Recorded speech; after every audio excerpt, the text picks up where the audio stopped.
Hello আমার প্রাণের প্রিয় মিষ্টি বন্ধুরা, কেমন আছো তোমরা? আশা করি সকলেই অনেক ভালো আছো, আর ভালো থাকারই কথা, কারণ তোমরা আমার গল্প শুনে যে মজা পাও তাতে সবাই অনেক ভালো আছো। বন্ধুরা, আর বেশি কথা না বলে চলুন শুরু করি আজকের ভিডিও। আমার মা দেখতে খুবই সুন্দর। মা নিজের শরীরের যথেষ্ট যত্ন নেন। সাধারণত গ্রামের মহিলারা শাড়ি পরেন, তবে মা মাঝে মাঝে শার্ট এবং জিন্স পরতেও পছন্দ করেন। তাকে এখনও কম বয়সী মনে হয়, কারণ তিনি প্রতিদিন পরিশ্রম করেন এবং নিজের শরীরকে ফিট রাখেন। মায়ের লম্বা চুল এবং মুখে সবসময় হাসি লেগে থাকে। আমি ঘরের একমাত্র ছেলে, তাই মা বাবা আমাকে খুব ভালোবাসেন এবং কখনো আমার কোনো চাহিদা অপূর্ণ রাখেননি। আমার ছোট বোন পায়েল এখনও স্কুলে পড়ে এবং খুবই দুষ্টু। আমি আরিয়ান। এই গল্পটি আমার পরিবারের কথা। এখানে আমি আমার মা বাবা এবং ছোট বোন তানিয়ার সাথে একসঙ্গে থাকি। বাবার নাম বিবেক, তিনি একটি প্রাইভেট কোম্পানিতে চাকরি করেন। মায়ের নাম আরশি, তিনি ঘরের সব কাজকর্ম সামলান। আমরা একটি ছোট্ট গ্রামে থাকি। তবে মা বাবা দুজনেই শিক্ষিত, তাই আমাদের বাড়ির পরিবেশ একটু আলাদা। মা যদিও গ্রামের অন্যান্য মহিলাদের মতো সাধারণ জীবন যাপন করেন, তবুও তিনি আধুনিক মানসিকতার।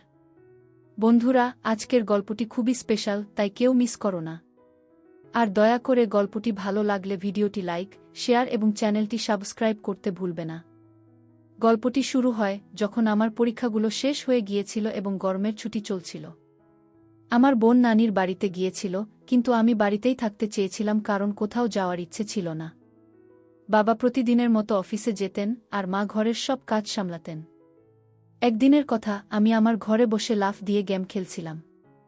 সেদিন বাড়ির কাজের লোকও ছুটিতে ছিল, তাই মা নিজেই সবকিছু সামলাচ্ছিলেন। সেদিন মা একটি হালকা ঘাগরা পরেছিলেন, যা তাকে খুব সুন্দর লাগছিল। ঘরে তখন কেউ ছিল না, তাই তিনি ওড়না নেননি। মা প্রথমে রান্নাঘরের কাজ করছিলেন, এরপর আমার ঘরে এলেন হাতে একটি ঝাড়ু নিয়ে। আমি তখন বিছানায় বসে গেম খেলায় মগ্ন ছিলাম। মা যখন ঘরে ঢুকলেন, আমার মনোযোগ হঠাৎ তার দিকে চলে গেল। আমি দেখলাম মা কত মনোযোগ দিয়ে ঘর পরিষ্কার করছেন। তার কপালে ঘামের বিন্দুগুলো চকচক করছিল, কিন্তু তিনি কোনো অভিযোগ করলেন না। যখন তিনি বিছানার নিচে ঝাড়ু দিচ্ছিলেন, তখন তার চুলগুলো মুখের সামনে এসে পড়েছিল।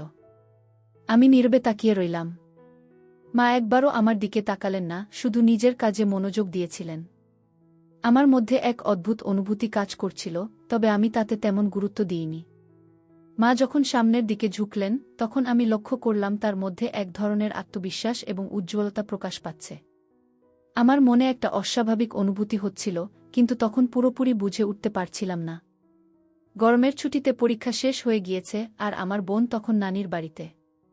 আমি বাড়িতেই ছিলাম আর বাবা তার কাজের জন্য বাইরে। মা ঘরের কাজকর্ম সামলাচ্ছিলেন। কিছুক্ষণ নীরব থাকার পর মা হঠাৎ আমার দিকে তাকিয়ে বললেন, শোনো তো, একটু উঠে বিছানার চাদরটা ঠিক করে দাও। ঠিকঠাক করে নাও, তারপর তোমার গেম খেলো। আমি তাড়াতাড়ি অন্য দিকে তাকানোর ভান করলাম এবং উঠে বাথরুমে চলে গেলাম। বাথরুমে পৌঁছানোর পর আমার মনে নানা ধরনের প্রশ্ন আসতে লাগল। ভাবতে লাগলাম, হয়তো মা আমাকে তাকিয়ে থাকতে দেখে ফেলেছেন।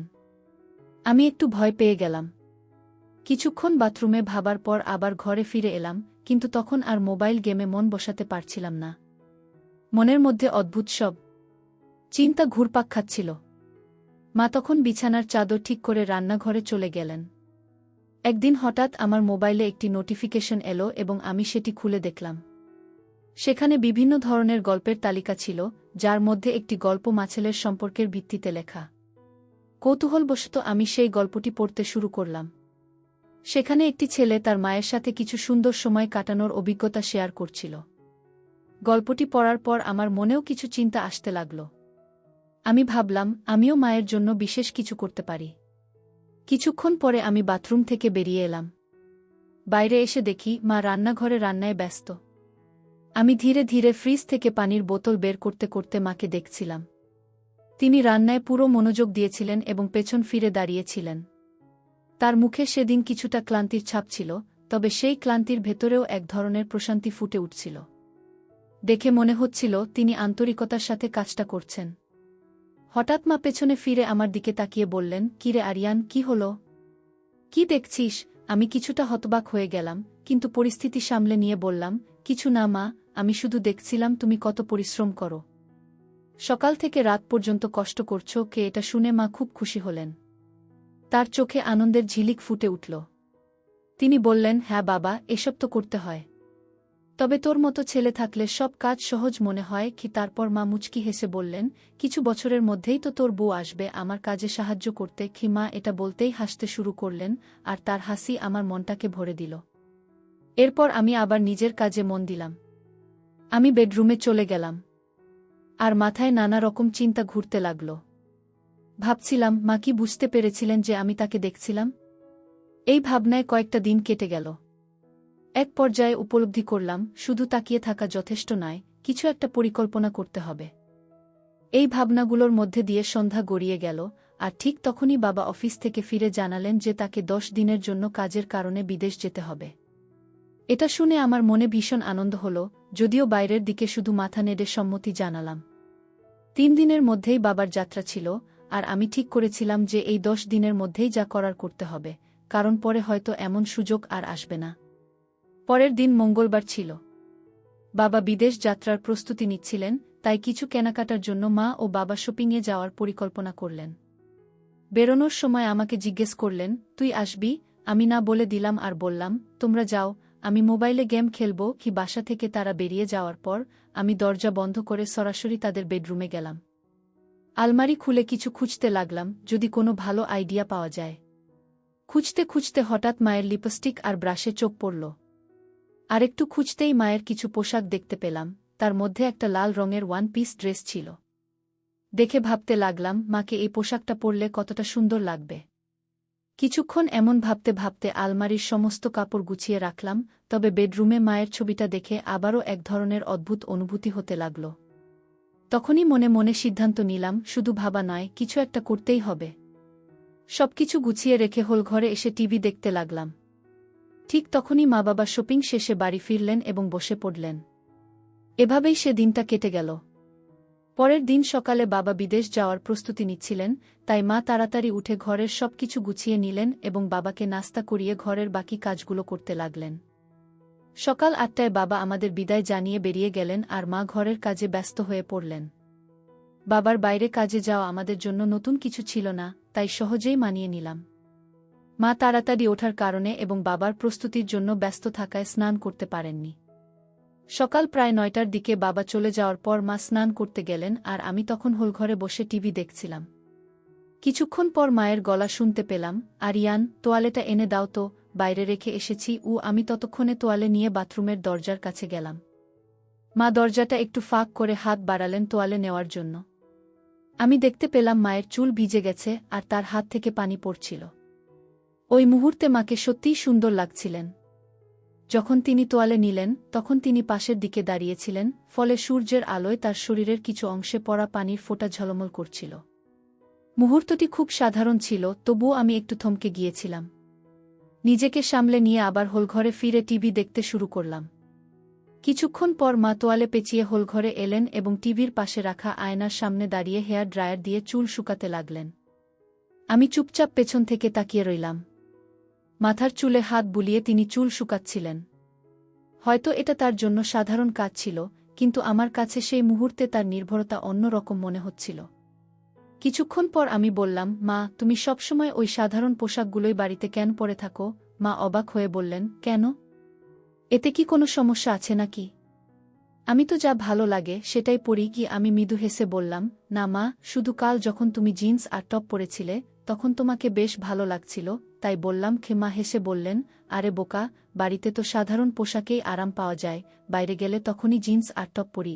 আমি বললাম, আসলে মা, যখন তুমি শাড়ি বা ওই রাজস্থানের পোশাকগুলো পরো তখন একটু বেশি বয়সী দেখায়। মা আবার হেসে বললেন, জানিস রে, এখন আর এসব ভাবার দরকার নেই। যার সঙ্গে প্রেম করেছিলাম তার সঙ্গেই তো বিয়ে করেছি। আর তোর মতো একটা আলসে ছেলে আর পায়েলের মতো সুন্দর মেয়ে আছে, আর কি চাই? মা এতটুকু বলেই জোরে হেসে বেডরুমে চলে গেলেন কাপড় পরিবর্তন করতে। মায়ের হাসি দেখে নিজেও হেসে ফেললাম এবং টিভি দেখতে লাগলাম। কিছুক্ষণ পর মা যখন নতুন পোশাক পরে বাইরে এলেন, তখন আমার মন ভালো লাগল এবং একটু রাগও হলো, কারণ মা আমার কথাটা ধরেই ফেলেছিলেন। তবে আমি মনে মনে একটু বিরক্ত ছিলাম, কারণ মা পুরোপুরি নিজেকে আরেকবার সাজিয়ে ফেলেছেন। মা হলঘরে এসে বললেন, এখন কেমন লাগছে আমাকে? আমি অবাক হয়ে বললাম, এখন তো তোমাকে ঠিক আমার বয়সী মেয়ের মতোই লাগছে। মা হাসতে হাসতে বললেন, আরে হো পাগল, তোর আর আমার মধ্যে 20 বছরের পার্থক্য। আমি কিভাবে তোর বয়সের হতে পারি? আমি তখন কি বলবো বুঝে উঠতে পারছিলাম না। তবে কিছু তো বলতে হবে, তাই বললাম, আমাদের বয়সের পার্থক্য তো আমরা জানি, কিন্তু বাইরের লোকেরা তো জানে না। যদি আমরা একসঙ্গে বাইরে যাই তাহলে সবাই ভাববে যে আমরা গার্লফ্রেন্ড বয়ফ্রেন্ড। এখানে আমি ইচ্ছে করে থেমে গেলাম মায়ের প্রতিক্রিয়া দেখার জন্য। মা উৎসুক হয়ে বললেন, আচ্ছা, আরও বলো, তোর মুখে শুনতে চাই। আমি হেসে বললাম, না মা, তুমি রেগে যাবে তাই আর কিছু বলছি না। মা বললেন, আমি কি কখনো তোর উপর রেগে গেছি? আমি জানি আমার ছেলে কখনো ভুল কিছু করবে না, তাই আমি কেন রাগ করব? এবার তাড়াতাড়ি বলো, কি বলতে চাস? তখন আমি বললাম, যদি আমরা বাইরে কোথাও ঘুরতে যাই সবাই ভাববে আমরা গার্লফ্রেন্ড বয়ফ্রেন্ড, কিন্তু তোমার গলায় মঙ্গলসূত্র থাকলে কেউ হয়তো আমাদের স্বামী স্ত্রীও ভাবতে পারে। আমার এই কথা শুনে মা জোরে জোরে হেসে উঠলেন, তারপর হাসতে হাসতে বললেন, তুই তো পুরো দুষ্টু হয়ে গেছিস। মা বললেন, এত ছোট একটা ব্যাপারে কেন আমি রাগ করব? তারপর মা আবার হেসে উঠলেন। আমি বললাম, মা, এত হাসছ কেন? কিন্তু মা আমাকে আরও বেশি চটানোর জন্য আবার হেসে উঠলেন। আমি মজা করে মাকে একটু ধমক দেওয়ার জন্য তার দিকে দৌড়ালাম, আর মা তখন হেসে চলে গেলেন। আমি আবার হোলঘরে বসে ভাবতে লাগলাম, ঠিক আছে, শুরু তো হলো, কিন্তু কাজ এখনো অনেক বাকি। মা খুবই সংস্কারী মানুষ, আর আমি কখনো তাকে এমন কোনো কিছুর অভাব অনুভব করতে দেখিনি। মা ও বাবার প্রেমের বিয়ে হওয়ার কারণে তারা খুব সুখী। এরপর কিছুক্ষণ পর আমি মায়ের কাছে গেলাম। মা তখন রান্নাঘরে কাজ করছিলেন। আমি গিয়ে বললাম, মা, তোমার কি প্রতিদিন এসব কাজ করতে করতে বোরিং লাগে না? মা হেসে বললেন, না রে বাবা, যখন কাজের বুয়া আসে তখন আমি একটু আরাম পাই। তখন বললাম, মা, এখন তো আমার ছুটির দিন চলছে আর আমি ভীষণ বোরিং ফিল করছি। মা মুচকি হেসে বললেন, তাহলে কি করা যায় বল দেখি, কোথাও বেড়াতে যাব আমরা দুজনে? আমি বললাম, হ্যাঁ, অবশ্যই যাব, তবে বাবা ফিরলে তখনই যাব। মা বললেন, তুমি এখন কি করবে? আমি বললাম, আমার একটা মজার খেলা জানা আছে, যদি তোমার আপত্তি না থাকে তবে খেলতে পারি। মা বললেন, ল্যাপটপে গেম খেলার তো কোনো আগ্রহ নেই আমার, অন্য কিছু বলো। আমি হেসে বললাম, না মা, লাগবে না।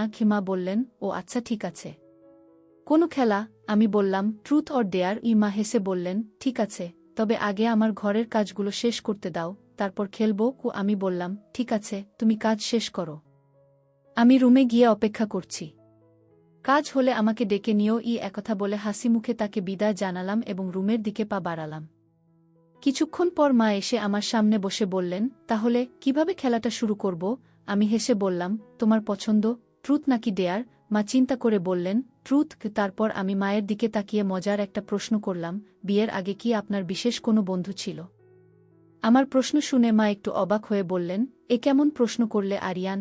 আমি হাসতে হাসতে বললাম, এটাই তো আমার প্রশ্ন মা, আপনি তো ট্রুথ বেছে নিয়েছেন তাই উত্তর দিতে হবে।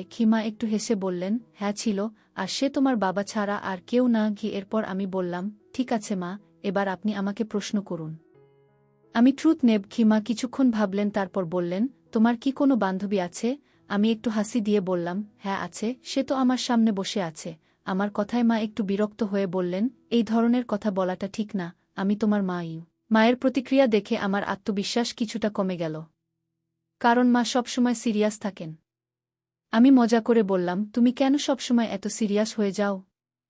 আমি তো শুধু মজা করছি। তিনি একটু হেসে মাথা নাড়লেন। এরপর আমি আবার জিজ্ঞেস করলাম, তাহলে এবার বলো, ট্রুথ নাকি ডেয়ার? মা কিছুক্ষণ ভেবে বললেন, ট্রুথ। আমি জিজ্ঞেস করলাম, তোমার জীবনে এমন কোনো স্মৃতি আছে যা তোমার কাছে খুব মজার? মা একটু বিরক্ত হয়ে বললেন, এ ধরনের প্রশ্ন ভালো নয়, আমাদের খেলা এখানেই থামানো উচিত। আমি বললাম, আমরা তো খুব ভালো বন্ধু এবং বন্ধুরা একে অপরের সাথে সবকিছু শেয়ার করে, যদি তোমার বিশ্বাস থাকে তাহলে নিশ্চয়ই আমাকে কিছু বলবে। তিনি কিছুক্ষণ ভেবে বললেন, কিছু প্রশ্ন ব্যক্তিগত হয় আর সেগুলো শেয়ার করা ঠিক নয়। আমি হেসে বললাম, কিন্তু আমরা তো শুধু মজা করছি, এতে তো কিছুই হবে না, আমাদের বিশ্বাস তো একে অপরের উপর আছে। মা বললেন, এসব বিজ্ঞান ক্লাসে শেখানো হয় না আরিয়ান। তখন আমি বললাম, যদি এসব শেখানো না হয় তাহলে এসব জানার দরকার নেই আমার। মা আবার বললেন, তুমি সব জানার অধিকার রাখো, কিন্তু বুঝতে হবে তুমি কার কাছে প্রশ্ন করছো। তুমি তোমার মায়ের কাছে এই প্রশ্নগুলো করছো। আমি বললাম, মা, তুমি জানো আমার খুব বেশি বন্ধু নেই আর কোনো বান্ধবীও নেই, তাই আমি তোমার সাথেই সব কথা বলি। মায়ের মুখে একটু বিষণ্ণতার ছাপ দেখা গেল, কারণ ছোটবেলা থেকেই আমি খুব একটা বাইরে যেতাম না এবং খুব বেশি বন্ধুও ছিল না। মা বুঝতে পারলেন যে আমি সহজে হাল ছাড়ব না, তাই বললেন, ঠিক আছে, আমাদের সময়ও মজার কিছু করতাম। একটা ঘটনা বেশ মজার ছিল ও আমি হেসে বললাম, মা, এমন ছোট্ট একটা বিষয় নিয়ে এত ভেবে সময় নিলে কেন? মা হেসে উত্তর দিলেন, তুমি না সত্যিই অনেক কৌতূহলী। মা মুচকি হেসে বললেন, এবার তো খুশি হলে, তাই না? মা আবার বললেন, তাহলে এবার তুমি বলো, ট্রুথ নাকি ডেয়ার? আমি একটু ভেবে বললাম, ডেয়ার নেব। মা মুচকি হেসে বললেন, তাহলে বলো, তুমি কি কখনো কাউকে ভালোবাসা প্রকাশ করার সাহস দেখিয়েছ? আমি হেসে বললাম, না মা, তবে যদি কেউ তোমার মতো আন্তরিক আর মিষ্টি হয়, তাহলে হয়তো করতাম। মা মজার ছলে বললেন, এই তো একটু আগেই বললে আমি তোমার প্রিয় বন্ধু, আর এখন বলছো অন্য কেউ হলে প্রকাশ করবে। আমি মৃদু হাসি দিয়ে বললাম, তাহলে কি তোমার সাথে মজা করে কিছু বলতে পারি? মা হাসি মুখে বললেন, ঠিক আছে, মজার কিছু বলো। আমি বললাম, ঠিক আছে। গালের উপর 9টি হাসির রেখা দিয়ে একটা মজার কথা শেয়ার করি। মায়ের প্রতিক্রিয়া দেখে বুঝলাম হয়তো একটু বেশিই মজা করে ফেলেছি। মা সামান্য বিরক্ত হয়ে আমাকে কিছুটা শাসন করলেন। আমি তৎক্ষণাৎ পরিস্থিতি শান্ত করার চেষ্টা করলাম। মায়ের মেজাজ কিছুটা স্বাভাবিক হলে আমি বললাম, ঠিক আছে মা, আর এমন কিছু বলবো না যাতে তোমার খারাপ লাগে। মা আমাকে মুচকি হেসে বললেন, এবার আর কোনো রকম মজা করো না। আমি মায়ের সামনে গিয়ে শান্তভাবে দাঁড়ালাম, তারপর তার প্রতি শ্রদ্ধা ও ভালোবাসা প্রকাশ করলাম। এরপর আমরা দুজনেই হেসে উঠলাম।